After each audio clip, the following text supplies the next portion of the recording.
All right, so this article is about why are you not improving in the gym? And so this could be for somebody who's going on a regular basis and just kind of doing the same routine over and over again.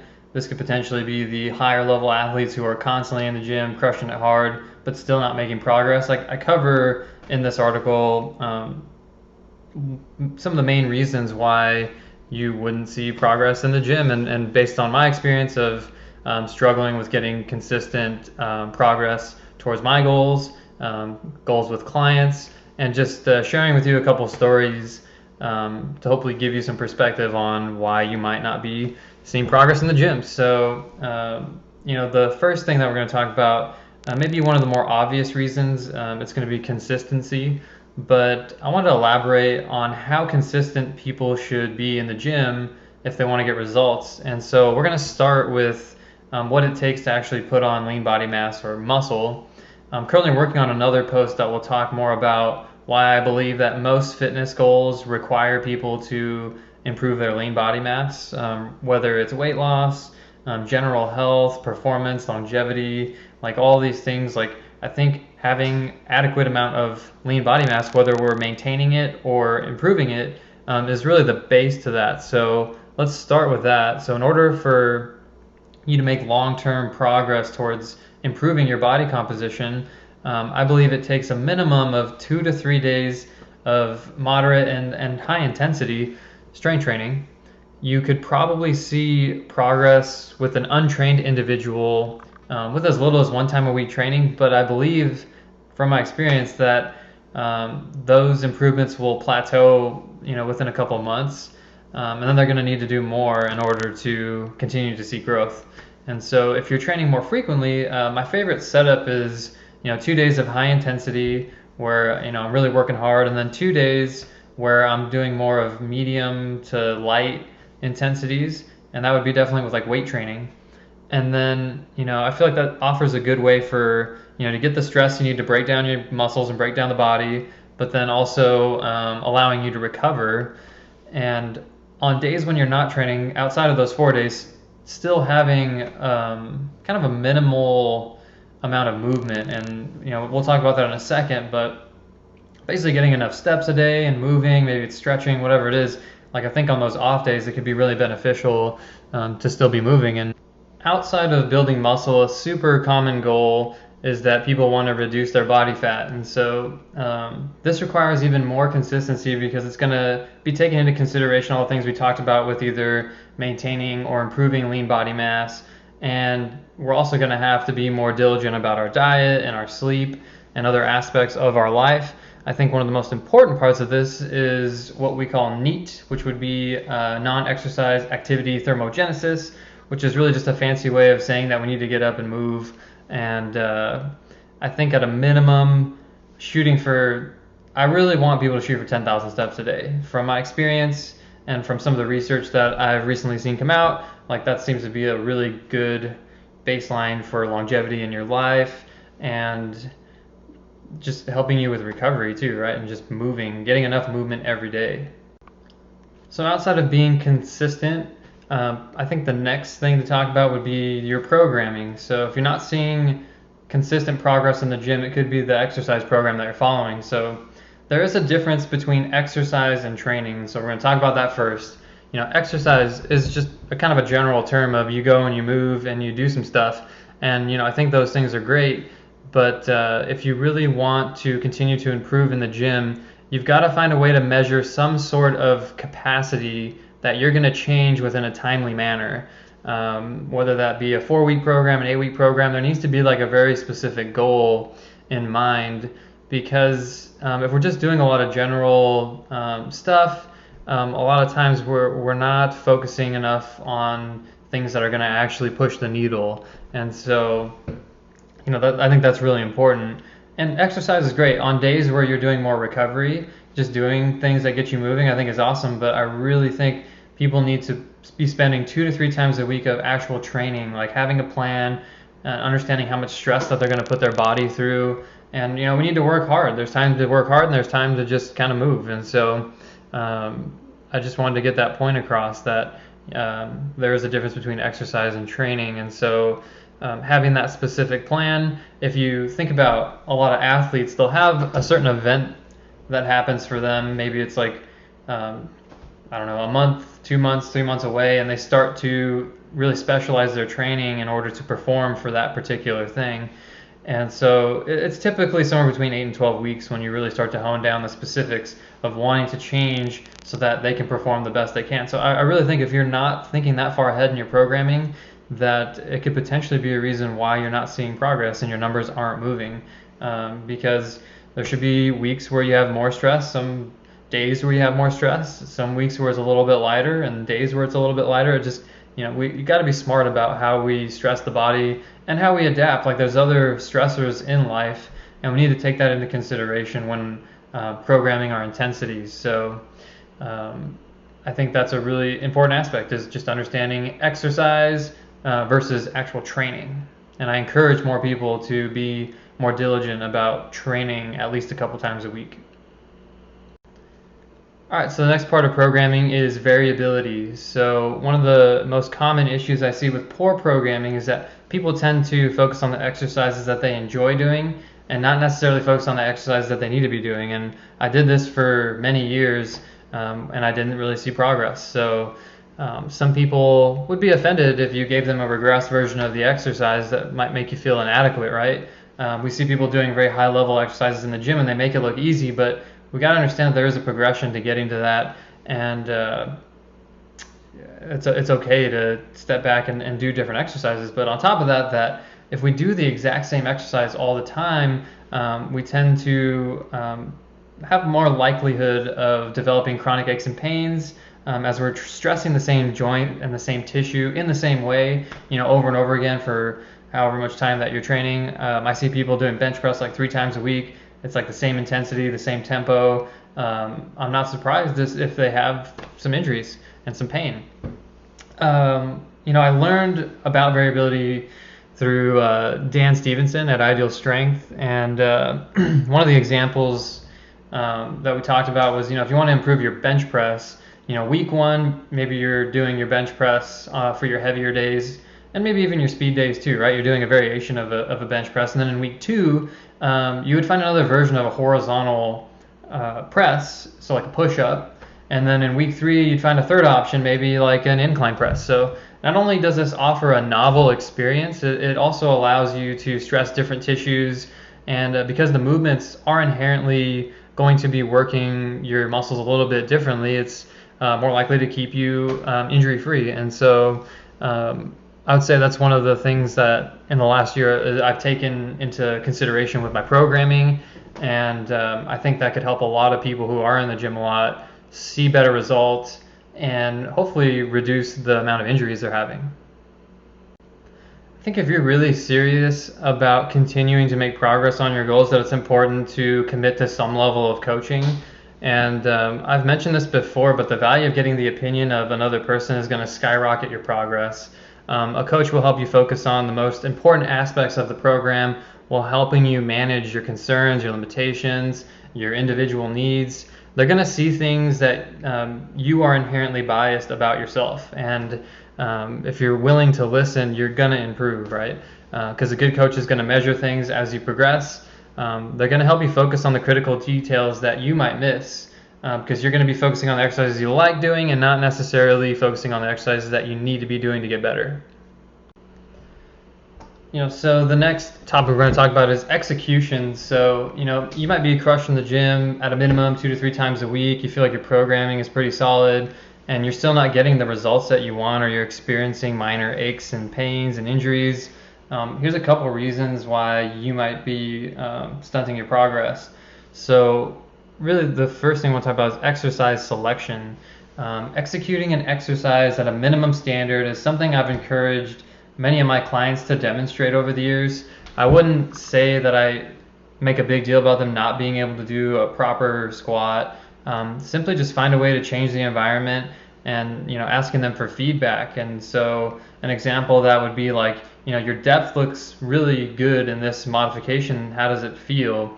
And if they're feeling better and they're getting a good workout, then I think it's great.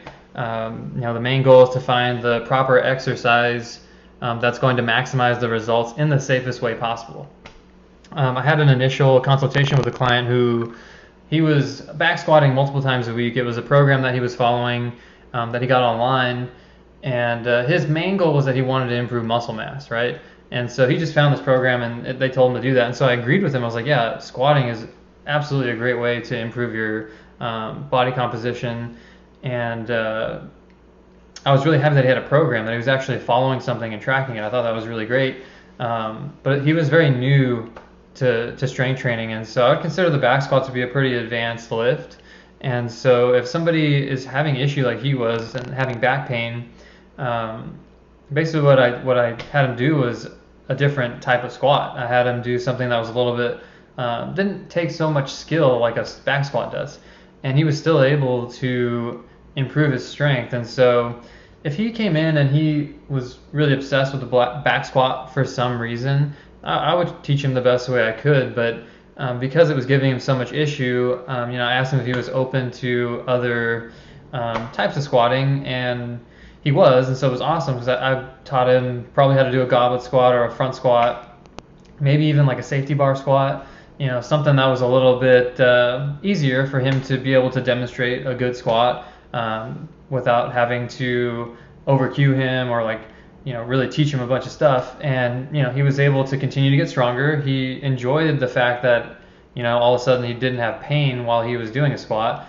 And he didn't train with me like on a normal basis, but he would come in periodically, like once a month, and he'd just ask for tips on how to progress his movements, like his squat and his deadlift, especially because he had this history of back pain. And so I consider that to be pretty successful. But the point of the story is that the selection of your exercise can be really critical for you continuing to have progress in the gym. And so if something is giving you an issue, it just might be too high of a level for right now, but you can work up to it. You just got to be patient. I have a lot of clients that have gone from barely being able to squat to being able to squat with quite a bit of load on their body just fine. But it takes consistency, like we talked about at the beginning. It takes trust in the process, and really at the end of the day, we want to feel good training. We don't want to get hurt, and that's probably what's happening to a lot of people if they are having injuries. I think a lot of it has to do with which exercises they are selecting. Recovery has become a really popular topic over the last few years, and I'm really glad to see that because it is a crucial aspect of being able to progress in our goals when it comes to fitness. And so one of the things I always ask my clients is, do they know why athletes take performance enhancing drugs? And a typical response would be, that makes them stronger, or it makes them better. And there are certain substances that can improve your muscle mass and strength without really doing a lot of training. But for most athletes, they're taking them to focus on recovery. It's usually not that they're having a hard time training at a high intensity. Like, they're really good at that. They're really good at performing at a high level, but especially as they age, it's just harder to recover from that much stress. And so really it comes down to, especially if you have an event that you're training for, the person who can recover the fastest and train at a high intensity over and over again is going to make significantly more progress within that timely manner. And that's why a lot of guys end up taking performance enhancing drugs. But most of my clients aren't taking performance enhancing drugs, and there are some other things that we can focus on. So the low-hanging fruit here is going to be sleep, nutrition, and just movement in general. So these are really crucial for seeing consistent progress in our exercise programs. Ideally, you're going to be executing training sessions at high intensities that stress the body to the point where you're actually breaking the body down. And then on the other days, you're not so much crushing it, you're working on exercises that are going to promote recovery. And so movement is going to be super crucial. Getting your steps, getting the blood flowing, that's really the first part of this. The next thing we're going to talk about is sleep.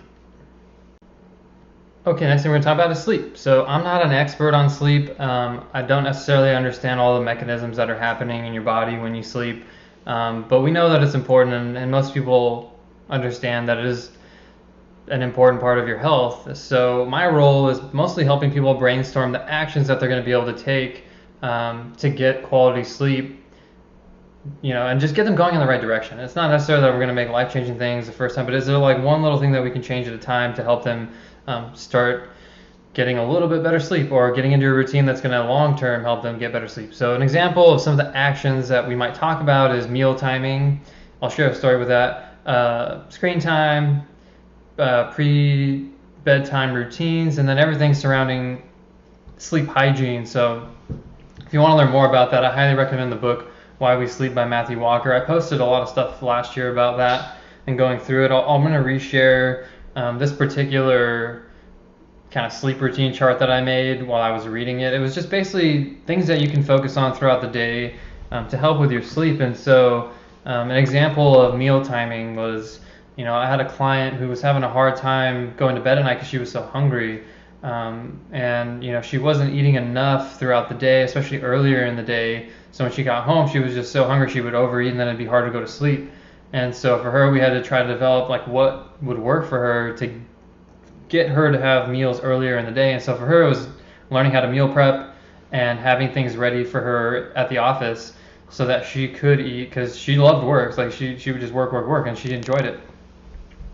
And within a couple of weeks, she started to change this pattern, and it got better, and she started sleeping better, and that helped our training sessions, and then, so on and so forth. But one of the common ones I see is caffeine. We have a lot of clients who really use caffeine as a way to help them get through the day, and so just being more mindful of stopping the intake of caffeine like 8 hours before bed. Those are some of the tips that I picked up. It could be super helpful. The other thing is like trying to get people to have like natural sun exposure throughout the day. I mean, there's a ton of things on this list. I would mostly try to focus on like one thing at a time with people and try to figure out like, will that one thing help a little bit? And then, as they get to buy in and that becomes a regular part of their routine, maybe we'll focus on one more thing, right? Until it just really starts to compound on itself. So, all right, last thing we're going to focus on is nutrition. And nutrition is a tough one because it really just kind of depends on the client and how we coach them. But I'm going to give you some examples here. So first thing we're trying to figure out is just like, what do they understand about what healthy eating looks like? And then trying to make little steps towards progressing them towards a better diet instead of trying to like overhaul everything that they're currently eating, because it's probably not going to work. From what I've experienced and what I've studied, it's just really not going to help. So one of my favorite examples of coaching somebody with their nutrition was from the Precision Nutrition 1 certification. The case study was of a nurse who frequently ate fast food because she was concerned about food, and it involved price and then the fact that she had a limited time on her hands and she was highly stressed. So instead of overwhelming her, the coach decided to see if the places that she was eating, if they could look at the menu and make some better decisions, and they did. And she started to see progress. And so after a couple more weeks of that, he decided to offer her another piece of advice was for her to go across the street and buy a rotisserie chicken. So it aligned with her goals of something fast and something that she could that wasn't super expensive. That was a big thing for her, was pricing, and so she could make multiple meals out of it. It was fast, it was cost effective for her. She was able to lose weight and slowly continue to progress. When we talk about nutrition, I think a lot of it is if you can develop a good routine of making it simple for people. Like I like the idea most of the time when I'm coaching people, I'm like, are you getting your 3 meals a day and a snack? And is it spaced out in the time so that you're able to keep your cravings under control? And are you getting the adequate amount of nutrition to recover from your exercise, right? And so nutrition is a tough one. And if somebody wants to go into more detail about nutrition, I would highly recommend that they seek out a nutritionist, a dietitian, somebody who's like specifically trained in that. But if you want help change, once you know like the composition of what you should be eating and maybe you have a special diet, if you need help with behavior, then somebody like a personal trainer who has some knowledge on coaching you on that can be really helpful if they work together, right? So I've had some great I've had some great progress with people just understanding more about their life and taking in more information and giving them just like one little thing to work on at a time. Seems to be the best way to go if you're looking for consistent long-term success.